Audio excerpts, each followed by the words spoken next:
For paper and presentation number 2, I chose to do Odwalla's Juice Company crisis.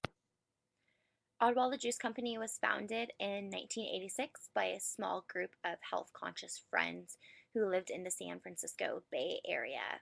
The group of friends just started with a hand juicer and fresh fruit that was grown in the backyards of their homes. Each day, they would take their juice products and sell it to local restaurants in the area. What made their product so much different than what was already out on the market was the fact that they made their juice without the pasteurization process. Pasteurization is the process of heating the juice to a desired temperature to kill any bacteria that had developed during the growing, picking, or processing stages. Odwalla's founders believed that pasteurization affected the taste of the juice, and so instead they used an acid-based rinsing method to kill the bacteria.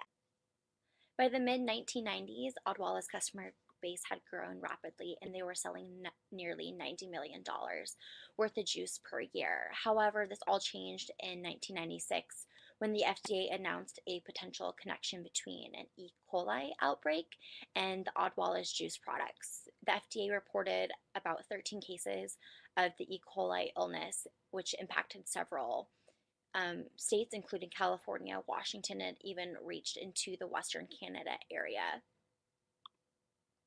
For those that don't know, E. coli is a potentially deadly bacteria which develops due to contamination of food products or during the processing stage.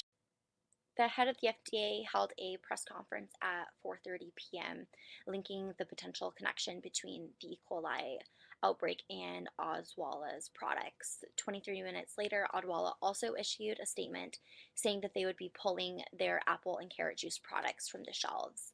This was a very quick response, and I think this wouldn't have been done if Odwalla didn't have a business continuity plan in place to kind of help them prepare for a recall.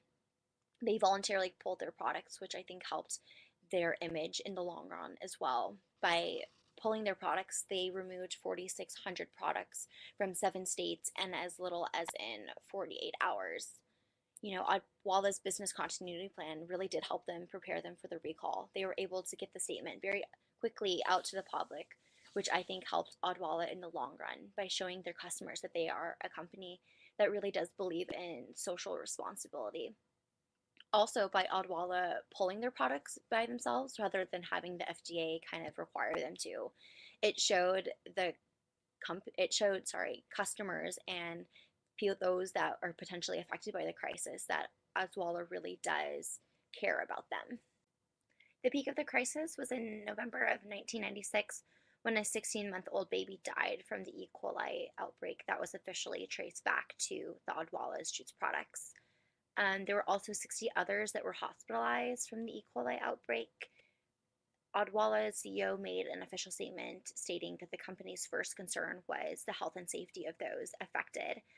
And additionally, he said that there would be daily press statements updating the public about the ongoing process of the outbreak and the recall process, and that there would also be a website made that users could go online and get the information on the website as well.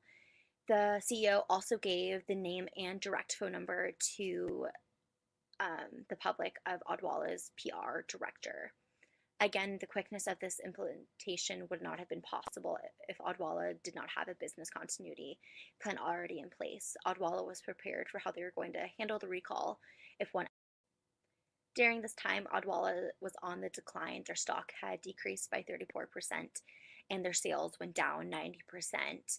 Many individuals filed lawsuits against Odwalla, claiming that the company had known that the acid rinse method was not an effective way to kill bacteria and that it was only effective 8% of the time.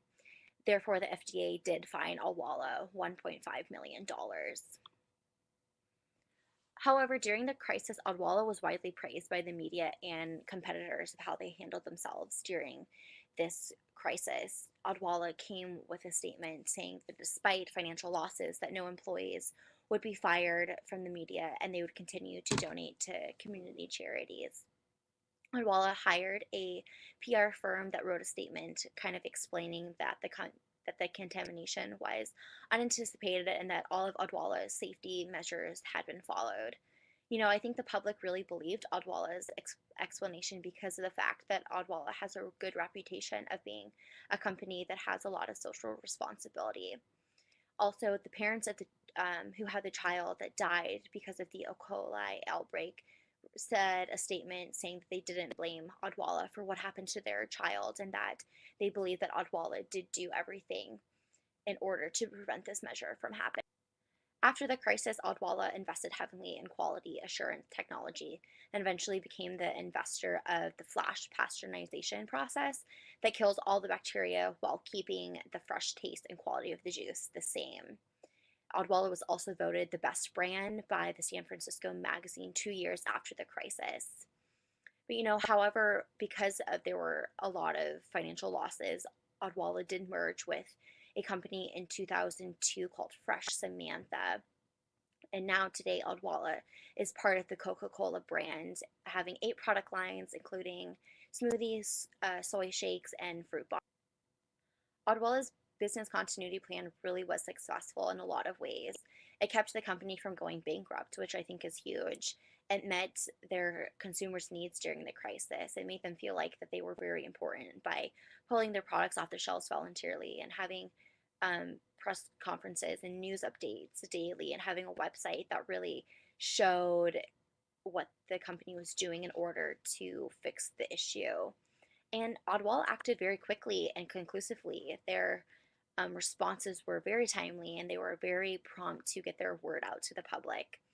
And during all of this, they really maintained the trust of its customers, which I think is the reason why Odwalla was able to bounce back from this crisis and was able to continue to be a successful business afterwards.